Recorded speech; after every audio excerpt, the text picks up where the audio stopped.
আসসালামু আলাইকুম। Hello guys, সবাই কেমন আছেন? আশা করি ভালো আছেন।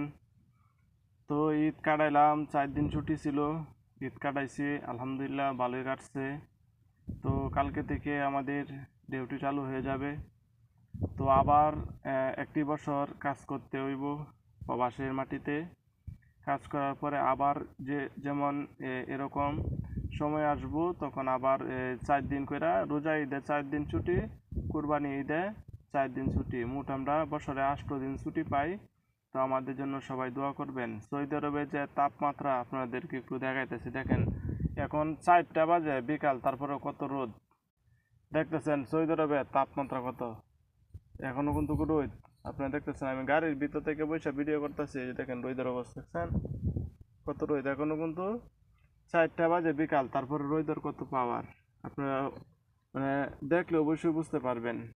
দেখলে বুঝতে পারবেন মানে সৌদি আরবে যারা থাকে এরা বলতে পারবো সৌদি আরবে আজকে রোদের তাপমাত্রা কত। প্রচুর রোদ। এটাই চিন্তা করতেছি যে আমরা ছুটি কাটানোর পরে কিন্তু প্রথম দিন ডিউটি করাটা মোটামুটি একটু অনেক কষ্টদায়ক হয়ে যায়। তারপরে তো কিছু করার নাই, ডিউটি তো করতেই হবে।